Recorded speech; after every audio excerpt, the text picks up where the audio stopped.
के द्वारा सिद्ध लेप जैसे कि हवन सिद्ध है, आपके तत्काल आपको रिलीफ मिलती है, इमीडिएट, एक दिन में ही।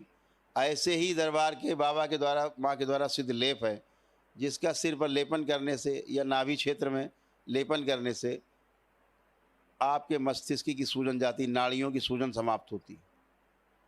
लेकिन आप नहीं करते, आपको लगता है अरे सब ऐसा ही, सब ठीक हो जाएगा, सब क्या करना।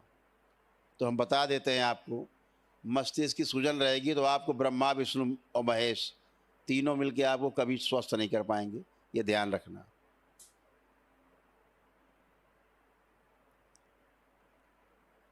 ये जो मस्तिष्क की सूजन है, आपके अंदर बुखार से लेकर कैंसर और एड्स तक जितने भी संसार के रोग हैं, जितने आपको ज्ञात हों ना भी ज्ञात हों, वो सारे रोगों को उत्पन्न करने का कारण यही सूजन है। क्योंकि ये सूजन जब तक रहेगी तो मस्तिष्क में आपके खून और ऑक्सीजन की सप्लाई कम रहेगी, धीरे धीरे ट्यूमर्स बनने लगेंगे, सूजन बनेगी, धीरे धीरे क्या होगा, भ्रम पैदा होगा। फिर आपको भ्रम किसको होगा, मस्तिष्क को, और शरीर के बीच तालमेल टूट जाएगा। आपका मस्तिष्क ही आपको स्वस्थ करता है, वही ऑर्डर देता है पूरी बॉडी को स्वस्थ होने के लिए। सारे रस रसायन, एक एक श्वास का हिसाब मस्तिष्क के पास है आपका, लेकिन आप उस सूजन को गैर जरूरी मानते हैं जो मस्तिष्क में आपके सूजन है। आपको इतना भ्रमित करेगी सूजन, इतना भ्रमित करेगी कि आप पागल हो जाओगे। लेपन आप जा सकते हैं, और इसीलिए सूजन के कारण जब कोमा में जाता है आदमी तो डॉक्टर साहब के हाथ पैर फूल जाते हैं, तुरंत परिवार के लोगों से कहते हैं अब भगवान से प्रार्थना करो। तो डॉक्टर साहब जो पहले मुकुट लगा के भगवान बने होते हैं, जैसे आदमी जाता है कोमा में, हाथ पैर फूल गए, अब भगवान आ जाते हैं डायरेक्ट। अब तुम जानो भगवान जाने, अब डायरेक्ट बात करो। अब डॉक्टर साहब का काम खत्म हो गया, यमदूतों वाला काम डॉक्टर साहब ने कर दिया, अब आप जानिए, बात करिए डायरेक्ट भगवान से।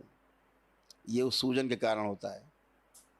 और बड़ी बड़ी हस्तियां सुनते होगे देश दुनिया की, कोमा में जाने के बाद मर जाते हैं, कभी नहीं बचते, 90% नहीं बचते, इसी सूजन के कारण मृत्यु होती है। आप सबसे गैर जरूरी काम समझते हो सूजन को, मस्तिष्क के, नहीं करोगे तो घूमते रहिए। यही 2-3% लोग होते हैं जो बार बार भाग के आते हैं, और कोई नहीं। दूसरा, संकल्प नहीं करने वाले लोग, जो संकल्प नहीं करते, परिवार का कोई एक सदस्य भी संकल्प नहीं करेगा, प्रार्थना नहीं करेगा, जो हीरो बन के घूमता है, हीरोइन बन के अपना, कि हम तो ठीक है, बाकी सब बेवकूफ़ हो तुम लोग, हम बिल्कुल ठीक है, वही सबसे ज़्यादा बीमार है, जो हीरो हीरोइन बन रहा है घर में कि हम ठीक है, तुम सब बेवकूफ़ हो। सबसे ज़्यादा गंदगी उसी व्यक्ति में है, इतना कंट्रोल में है आसुरी शक्तियों के गंदगी के, जकड़ा हुआ ब्रेन है कि कुछ सोच ही नहीं पा रहा है, बाएं बाएं बाएं बाएं बोले जा रहा है और पागल घूम रहा है। जब वो संकल्प नहीं करेगा, कोई परिवार का एक सदस्य, निश्चित रूप से आप उसके लिए प्रार्थना करोगे, वो कष्ट आप में आएंगे, आप में आएंगे तो आप पीड़ित रहोगे, ये ध्यान रखिए। उसकी स्मृतियाँ, उसके कष्ट आप में ट्रैवल होंगे आपकी प्रार्थना से। आप प्रार्थना करते हो तो शांति से बैठो, फिर आपको कष्ट आएंगे, फिर क्यों भागते हो बार बार। आप जान ही रहो कि आग में हाथ दे रहे हो, जलोगे। आप प्रार्थना कर रहे हो परिवार सदस्य के लिए, कष्ट आएंगे, आपके कष्टों को बढ़ा देंगे, धीरे धीरे कष्ट निकलेंगे।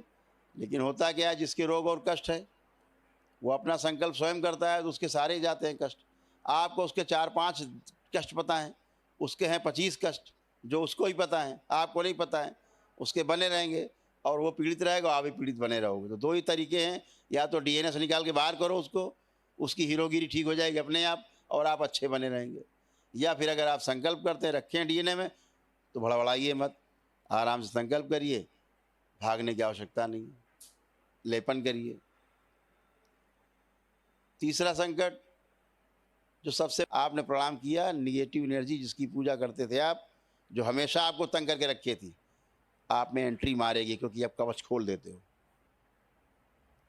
ध्यान रखो कि घर में 8 अंगुल से ऊंची पहली बात तो कोई मूर्ति नहीं हो, इससे ऊंची कोई मूर्ति आप रख के पूजा कर रहे हो, आप प्रेत की पूजा कर रहे हो, ध्यान रखना।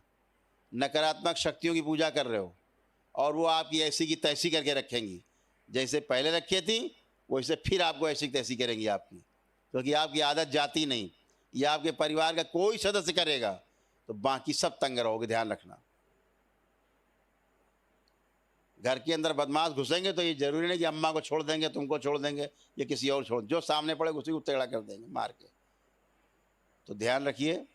और एक समस्या आप सब में, जब बोला जाता है कि असाध्य रोग है आप में, खास तौर से कुछ लोग ऐसे हैं जो एक दिवसीय उसमें नहीं जाते, प्रोसेस असाध्य रोग हैं, तो क्या करेंगे, अरे चलो कर लेते हैं, नौहन करके सब खत्म करते हैं। ऊर्जा की कमी, तब एक दिवसीय प्रोसेस बोला जाता है कि एक दिवसीय प्रोसेस जाओ, उसके बाद आपको महाहवन करवा दिए जाएं तो आपको एक ऊर्जा मिले सकारात्मक, और जल्दी से जल्दी आप स्वस्थ हों। तो एक दिवसीय महाहवन दरबार द्वारा जो निःशुल्क कराया जाता है असाध्य रोगों के लिए, वो स्वस्थ हो। जो 400 प्रकार के रोग और कष्ट है जिसमें आप साइन करके आते हो, उनमें से कोई भी एक नहीं बचता आप में, पूरी तरह से आप स्वस्थ है, एक कष्ट आप में नहीं बचता। कोई भी परिवार में करेगा आप टेढ़े मेढ़े रहेंगे।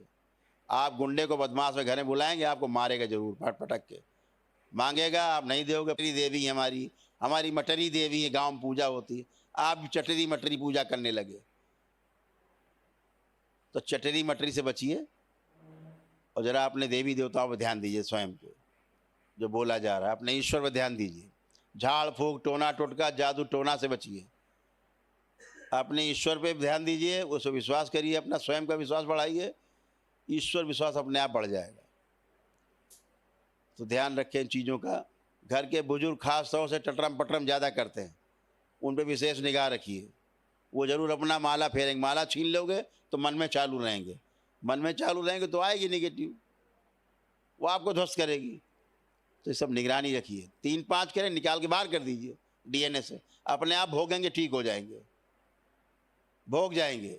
पड़ा होगा लकवा आपका मार के, कई टेढ़े बिस्तर पड़े रहेंगे, उसी में लैट्रिन पेशाब करते रहेंगे पड़े पड़े, तुरंत अकल आ जाएगी। शक्तियों से खिलवाड़ अच्छा नहीं।